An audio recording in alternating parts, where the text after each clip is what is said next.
Yeah, we back. We back.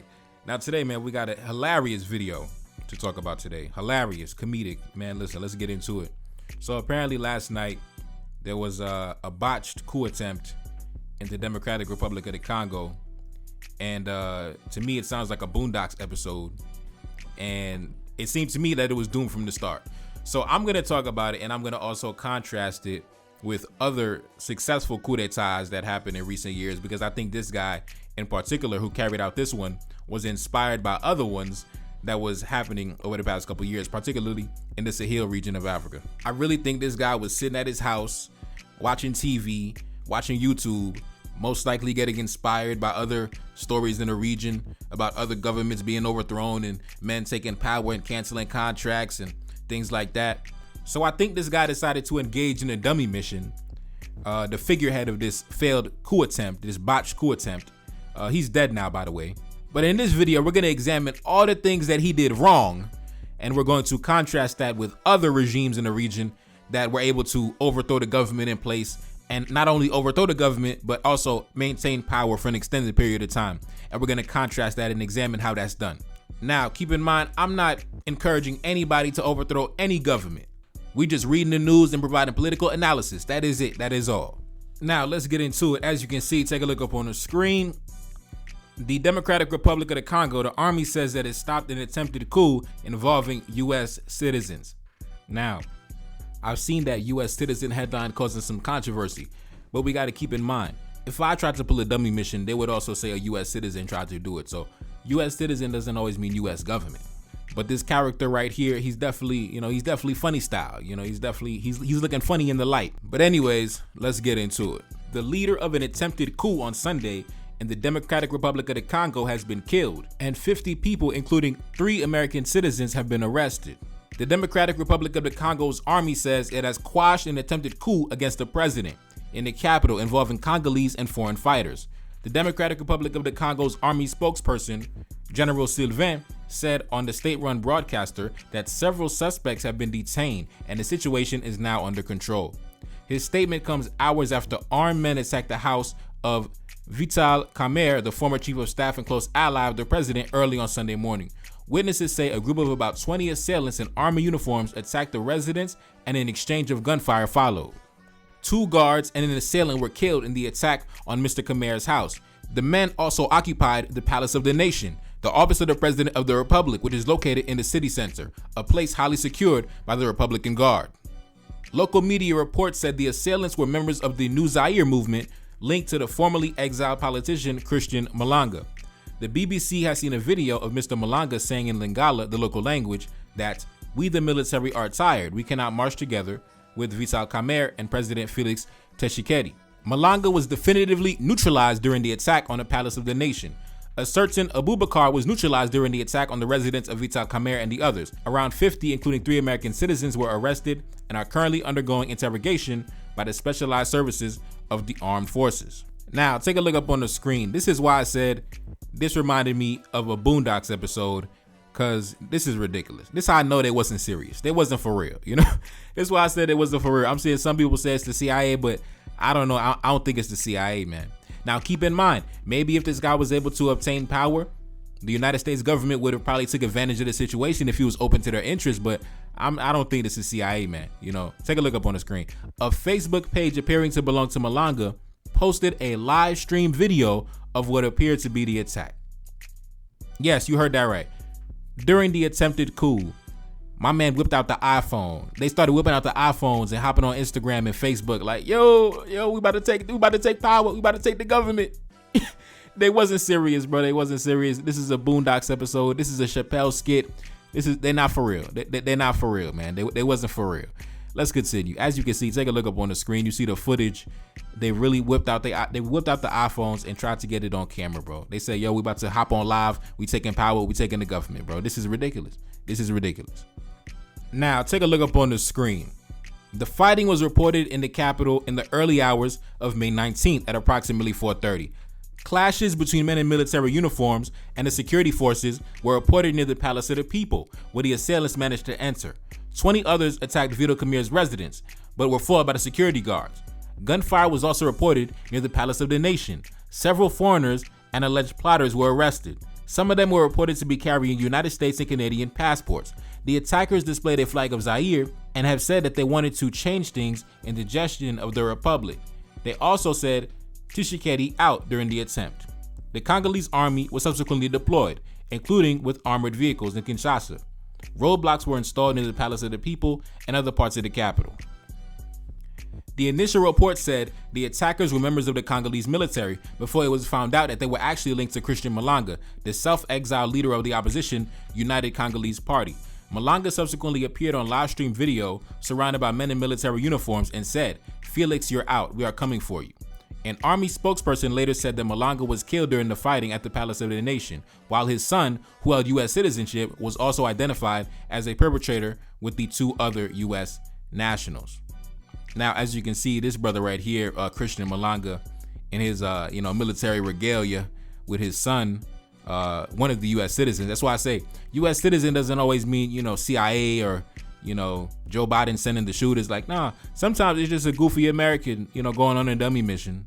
But I have seen videos. I've seen some alleged videos where this Christian Malanga character was hanging out with the IDF. So like I said, the Western nations might have took advantage of the situation if he was open to their interest and he took power. But I don't think he was, dispatched by the Western forces directly. And the only reason I say that is because President Felix Tshisekedi is already, he's not adversarial to the West. So they don't really have a reason to knock him off of power in particular. So I don't think it's a, Western-backed coup. I just think maybe the Western forces might have taken advantage of it. I think this guy probably would have sold out and did it for personal clout, because anybody whipping out their cell phone during the overthrow attempt of the government is obviously doing it for clout and recognition and fame and notoriety. He's not really doing it for, power and prosperity. And going back to the white American mercenary that was also captured and arrested, if you listen to the video where the Christian Malanga character was, outside the palace with his entourage and, looking into the camera talking about, yeah, we about to take power. I mean, bro, anybody whipping out the cell phone talking about I'm about to take power, you are not serious about taking power. So anyways, in the background, you hear a voice of somebody saying, President Malanga, President Malanga, President Malanga. And I think that's the white American. I think that's the white boy they had with them. Now, I don't know why they had a white dude with them. I don't know why they had the white boy with them. I don't think this is a CIA-backed operation. I think the CIA is not as sloppy as this.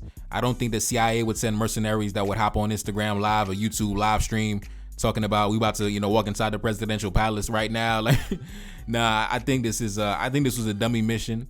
Even if they took power, I don't think they would have been able to maintain power. Now, in this video later on, we're going to discuss other, regimes that were able to take power and maintain power. But, we got to point and laugh at this dude right here. I mean, this was just embarrassing all around. Anyways, man, I'm going to play that footage with the white boy, in the background functioning as the cameraman. And I'm going to come back with my commentary. President Malanga. President Malanga. President Malanga. President Malanga. Yes.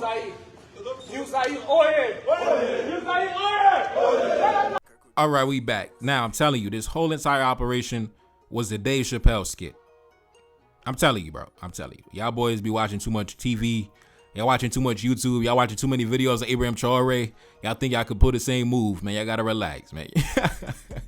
Y'all gotta relax. But anyways, let's discuss some other regimes in recent years that have been able to assume power and maintain power. And let's see what they've done differently. And let's contrast that with this buffoonish nonsense that this Christian Malanga character and his white associates tried to pull in Congo yesterday. Let's get into it, man. Let's discuss the regime of Ibrahim Traore. Take a look up on the screen. Many supporters of the January coup became dissatisfied with the performance of Paul-Henri Damiba regarding his inability to contain the jihadist insurgency. Traore later claimed that he and other officers had tried to get Damiba to refocus on the rebellion, but eventually opted to overthrow him as his ambitions were diverting away from what we set out to do. The dissatisfaction about the situation was highest among the younger officers who fought against the rebels at the front lines. In addition, there were delays in pay for the Cobra troops. When the plotters launched their coup on September 30th, Traore still held the rank of captain. The operation was carried out with support of the Cobra unit. In the direct aftermath of the coup, Traore declared himself the new head of the patriotic movement for safeguard and restoration. On October 6th, he also assumed the position of interim president as head of state supreme head of the armed forces. Now, what was different in Ibrahim Traore's coup and the Dave Chappelle inspired skit that was launched by Christian Malanga? Number one, in order to launch a successful coup, now keep in mind, this is not a manual on how to overthrow the government here. I'm just, we just talking politics. We just shooting the shit. We just having a conversation. But in order to launch a successful coup, you got to have the backing of at least one of these three sectors. Now, preferably you want to have the backing of all three of these sectors to really be secure, but you got to have the backing of at least one of these sectors. You got to have one of these on lock. You need to have the support of the population, or at least a decent segment of the population. Number one, you got to have the support of the military, or you got to have the support of some economic elites. Some rich motherfuckers, some rich motherfuckers that could, get you a bunch of guns. And also, obtaining power is one thing, but you got to maintain power. So you got to have the backing of somebody that's going to help you maintain power as well. And also, another difference is Ibrahim Traore was a son of the soil, meaning that he was not a member of the diaspora. This Christian Malanga character was somebody from the diaspora, probably living in the United States, raising his family in the United States, whereas Ibrahim Traore was born and raised, went to school, member of the army. He never left the country, so he was a son of the soil. That's number one. I definitely would be cautious with anybody trying to come in from the diaspora talking about I want to take power in the government. You got property overseas, family overseas, raising a family overseas. Me personally, I believe citizens from the diaspora should be involved in economic development, things like that, working behind the scenes and bringing your expertise and building up the nation in other ways, in the economic sector, utilizing your experience and your education you gain in the West to enrich the nation. And if you want to get involved in politics, work behind the scenes, finance your campaigns, support your candidates that best align with your interests. But I don't think members of the diaspora with multiple passports and citizenships should be head of state. No, I don't think so. The other difference between this Christian Malanga character and Ibrahim Traore did not hop on Instagram as he was marching into the presidential palace with the homies. When it was time to launch the operation, he didn't hop on Facebook, he didn't hop on YouTube, he didn't hop on Instagram like, hey, everybody get into the live stream. We about to take power in government. No. It was the element of surprise was at play. It was a secret operation, and it was not announced on the social media until after power was secured. Until everything was secured, then you hop on social media and then you say, we in the building. We in the presidential palace and we doing this shit. So also we have to examine the sectors that Ibrahim Traore had secured in order to obtain his power. Number one, as you can see in the article, it said that he had a lot of his support amongst the young soldiers, amongst the young troops who were on the front lines fighting against the jihadists. So as a military man, he had clout with the younger officers, right? He also had the support of a decent segment of the population. And you need the support of the population in case the international actors, the Western forces, try to condemn the coup and try to reverse the coup. You need to have the people standing behind you. Now, I don't know if this Christian Malanga character had the citizens standing behind him. I don't know. If anybody's from the Congo, get in the comment section, let me know. Did Christian Malanga have the citizens riding behind him and standing behind him in large numbers? I don't really know. And also keep in mind, obtaining power is one thing, but then you have to maintain your power. You have to maintain your power. So you got to have a tight ship. You got to run a tight ship. Your internal security has to be on point. Your intelligence has to be on point. And as we already know, there's been multiple assassination and overthrow attempts against Ibrahim Traore. In fact, I think there was another one last night around the same time that this Congo Dave Chappelle skit was going down. But it was also squashed once again because Ibrahim Traore has his internal security and his intelligence on point, right? So you got to have your internal security on point. And why is that? Because he has the support of the military and also the support of the population. You got to have these things on deck. If you don't have the support of the population, if you don't have the backing of the military or some big economic players or some international players, you're not going to be able to obtain and maintain power, man. You're not going to be able to obtain and maintain power. Now, let's discuss the regime in Niger. How are they able to obtain power and also maintain power in contrast with this, Christian Malanga, Dave Chappelle character over here, going to Congo and getting killed? Take a look up on the screen. On July 26, 2023, a coup d'etat occurred in Niger when the country's presidential guard detained President Mohamed Bazoum and Presidential Guard Commander General Abdourahmane proclaimed himself the leader of a new military government shortly after confirming the coup as a success. In the morning, the palace and adjacent ministries were blocked off by military vehicles, and palace staff were prevented from accessing their offices. Up to 400 civilian supporters of Bazoum tried to approach the palace, but were dispersed by the presidential guard with gunfire, leaving one injured. Elsewhere in the capital, the situation was described as calm. The presidency also claimed that protests in support of Bazoum had occurred around the country's overseas diplomatic missions. In the evening, Air Force Colonel Major Amadou Abderrahman went on state TV to claim that Bazoum had been removed from power and announced the formation of a National Council for the Safeguard of the Homeland. Seated and flanked by 9 other military officers wearing uniforms representing all different branches of the security forces, Abderrahman said the defense and security forces had decided to topple the regime due to the deteriorating security situation and bad governance. He also announced the dissolution of the country's constitution, the suspension of all state institutions, the closure of the country's borders, and a nationwide curfew, while warning against any foreign military intervention. Now, in this situation, it was similar to Ibrahim Traoré. They had the support of the military and also a decent segment of the population to legitimize the coup.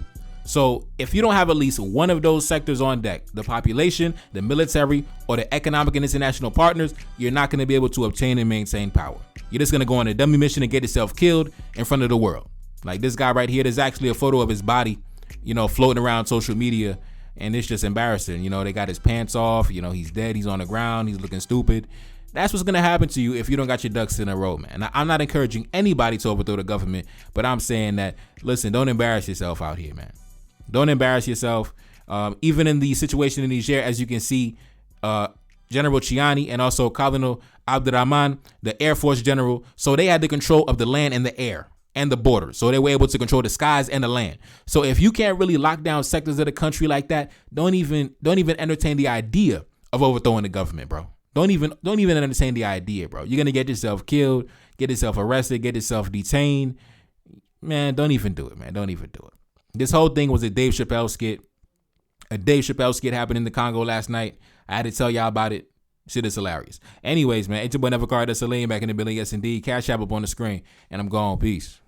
Reincarnated, I'm back in original fashion. I left on a horse and came back in the ass, and I left with abundance and came back to famine. We used to be pyramids, now we be rapping. Look how the mighty have fallen. Used to be running, now we be walking. When you be cooning, that's when they applauded. Selling your soul, your sons and your daughter. Gotta come up in this shit, they stuck in the mix. Really, my heart it be breaking. That's why I'm stacking that paper and handle my business. Pass it down in generation. Talking about money and power and building a nation. That's a deadly combination. Never be watching the TV, they pushing agendas, falsifying information. Know they got malice intentions. Step in the room and I'm feeling the tension. Enemy watching, he blocking my vision. Pay for the check cause I need my redemption. Building my kingdom, I need it protected. Ready for war like a young money Congo. Never decided the team is the motto. Up in the crib and I'm whipping up waffles. Up in the crib and I'm smoking gelato. I'm chilling, I'm taking my pain and make it ambition. I'm blessed by the gods, but I ain't religious. I came for the power, they came for the bitch. They making no hourly wage, I got business. This shit is an art and they could never be taught. Selling my soul, I can never be bought. Play with my money, I see you ain't caught. Run to the check and I do it for sport. Babylon falling, I go to the source. Packing my luggage and go overseas. Shorty be with me and she so elite. Shorty be chocolate, I'm calling her Hershey. Secret intelligence probably gon' murk me. Don't fuck with brands cause nigga I'm Haitian. Say the wrong shit and you're smacking their faces.